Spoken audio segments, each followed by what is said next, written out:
Stabe, beri bakareba. Semoga Anda selalu sehat dan tetap bersemangat. Saat ini Anda menyaksikan berita Sulawesi Tengah bersama saya, Aling Talamoa. Sejumlah berita teraktual dan menarik telah kami siapkan untuk Anda. Berikut 3 berita utama hari ini. Ratusan lots di Pasar Sentral Luwuk Banggai ludes terbakar.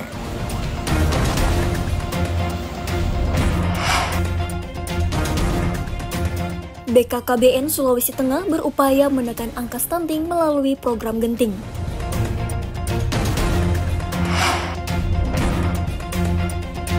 Puluhan massa berunjuk rasa mendesak penanganan serius kasus korupsi di Sulawesi Tengah.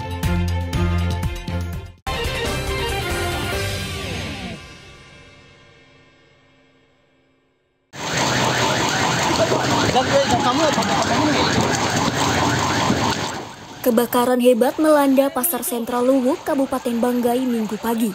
Tidak ada korban jiwa dalam musibah tersebut, namun ratusan lots dan bangunan ludes terbakar. Sebanyak 128 lots dan bangunan di Pasar Sentral Luwuk, Kabupaten Banggai ini habis dilalap si jago merah. Belum diketahui apa penyebab terbakarnya pasar terbesar di ibu kota Kabupaten Banggai tersebut. Dugaan sementara, kebakaran disebabkan korsleting arus pendek pada salah satu bangunan. Saat ini, tim Inafis Polres Banggai sedang melakukan tempat kejadian perkara di lokasi awal kebakaran. Untuk memudahkan penyelidikan, polisi memasang garis polisi di areal tersebut. Sejumlah saksi telah diperiksa dan dimintai keterangan. Polres Banggai telah menurunkan tim Inafis Satreskrim Polres Banggai untuk melakukan olah TKP. Dalam olah TKP tersebut, tim Inafis melakukan pengamatan umum, pemasangan polis lain, pemotretan secara umum dan khusus, mencari barang bukti, melakukan wawancara terhadap para saksi, serta melakukan pengamanan barang bukti. Dari hasil wawancara saksi bahwa diketahui asal mula api berasal dari plafon rumah makan Jawa Timur, di mana saksi pada saat itu sangat dekat dengan lokasi melihat kepulan asap hitam yang keluar dari plafon rumah makan Jawa Timur. Akibat kebakaran tersebut, ratusan pedagang di Pasar Sentral Luwuk kini kehilangan tempat jualan. Kebakaran juga menghabiskan sebuah rumah ibadah. Belum bisa diketahui berapa total kerugian materi akibat musibah tersebut. Syamsuddin Tobone melaporkan dari Luwuk Banggai. Jumlah anak yang mengalami stunting di Sulawesi Tengah ternyata masih cukup tinggi. Data dari Badan Koordinasi Keluarga Berencana Nasional menyebutkan terdapat sebanyak 18.000 anak di Sulawesi Tengah yang mengalami stunting.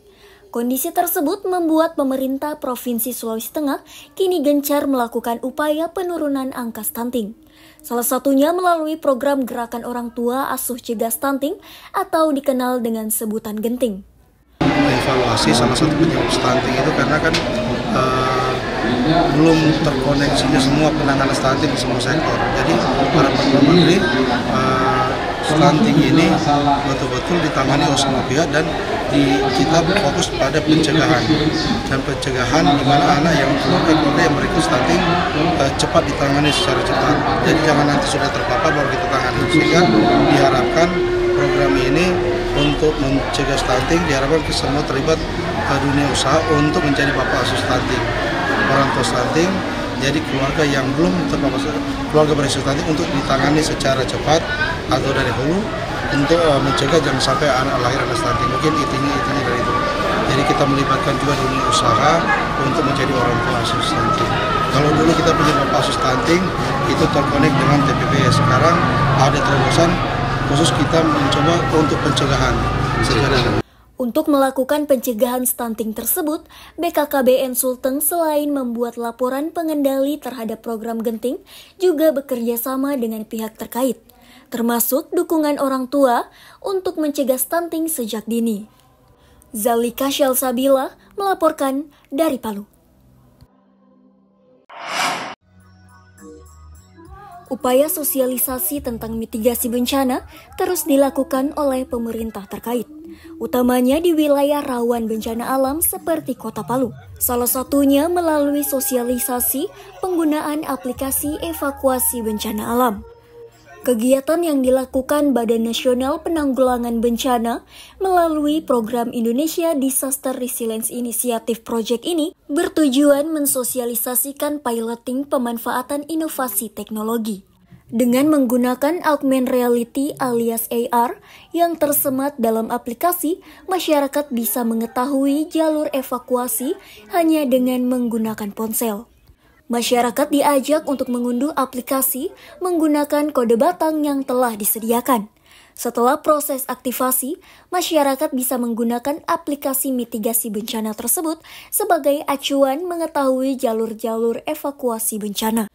Augmented reality ini adalah satu aplikasi sebagai edukasi kepada masyarakat supaya masyarakat itu sudah tahu mereka harus mengevakuasi diri kemana, lewat mana, dan berkumpul di mana ketika mereka berada di titik terancam, khususnya untuk tsunami. Jadi sekali lagi bahwa teman-teman, aplikasi ini tidak digunakan pada saat terjadi, tetapi digunakan sebelum terjadi bencana, khususnya tsunami. Sebagai bahan edukasi, masyarakat sudah tahu harus kemana, melewati jalan yang mana, dan berkumpul di titik evakuasi terdekat. Kelurahan Talise itu telah membentuk namanya Desa Tangguh Bencana. Dari Desa Tangguh Bencana ini sudah ada yang namanya Forum Pengurangan Risiko Bencana. Ini kami edukasi mereka dan kerjasamanya memang tetap dengan BNPB maupun BPBD, memberikan muatan-muatan edukasi terkait bagaimana proses penanggulangan bencana yang ada. Hasil akhirnya adalah simulasi yang kami pernah lakukan bersama-sama dengan masyarakat.